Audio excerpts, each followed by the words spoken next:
एक समय की बात है। एक बड़े से गांव के बाहर एक बौद्ध भिक्षु अपनी कुटिया बनाकर रहा करते थे। बौद्ध भिक्षु बहुत ही बड़े ज्ञानी और बुद्धिमान व्यक्ति थी। हर रोज जब वह उस गांव में भिक्षा मांगने जाते हैं तो अक्सर कोई ना कोई उनसे अपनी समस्या का समाधान पूछता, और बौद्ध भिक्षु भी बहुत ही आसानी और बुद्धिमानी के साथ लोगों को उनकी समस्या का समाधान सुझाव देते।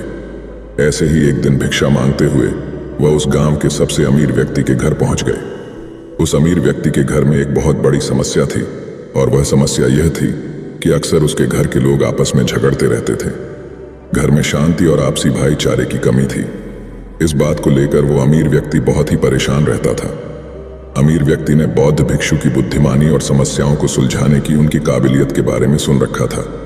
तो जैसे ही उसने बौद्ध भिक्षु को अपने घर के दरवाजे पर खड़े देखा तो दौड़कर उनको अंदर बुलाया और अपने नौकर को भिक्षा के लिए कुछ भोजन लाने का आदेश दिया। नौकर रसोई से कुछ भोजन लेकर आया। उस अमीर आदमी ने वो भोजन भिक्षु के भिक्षा पात्र में डाल दिया। बौद्ध भिक्षु उस अमीर आदमी का धन्यवाद कर वहां से जाने लगे तो उस अमीर आदमी ने उन्हें रोकते हुए कहा, महात्मा, मैं आपसे एक प्रश्न पूछना चाहता हूं। बौद्ध भिक्षु ने मुस्कुराते हुए कहा, पूछो, क्या प्रश्न है तुम्हारा? अमीर आदमी ने कहा, मैं जानना चाहता हूं कि लोग आपस में झगड़ा क्यों करते हैं। बौद्ध भिक्षु थोड़ी देर तक मौन रहे, फिर ऊंची आवाज में चिल्लाते हुए बोले, मैं तुम्हारे यहां भिक्षा लेने आया था ना कि तुम्हारे फालतू प्रश्नों का उत्तर देने। भिक्षु के मुंह से ऐसी बातें सुनते ही उस अमीर आदमी के क्रोध का ठिकाना न रहा।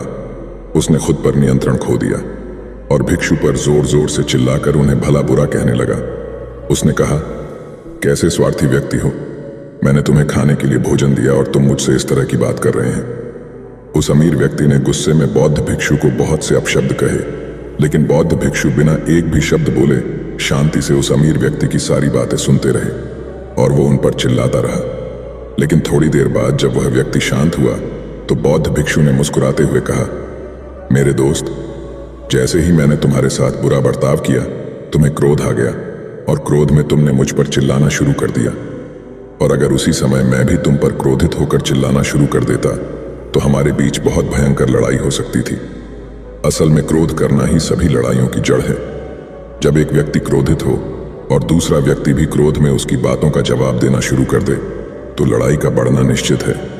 लेकिन अगर दूसरा व्यक्ति उस समय शांत रहे और कुछ समय के लिए मौन धारण कर लें, जब पहला व्यक्ति क्रोधित हो तो बड़े से बड़े झगड़े को भी सुलझाया और खत्म किया जा सकता है। साधारण शब्दों में कहें तो परिवार के सदस्यों का एक दूसरे के प्रति सहनशील होना ही घरेलू झगड़ों को खत्म करने का एकमात्र तरीका है। तो दोस्तों, इस कहानी की सीख यही है कि चाहे घर हो, दोस्तों के साथ या काम की जगह, हमें खुद को इस स्थिर और शांत रखना चाहिए।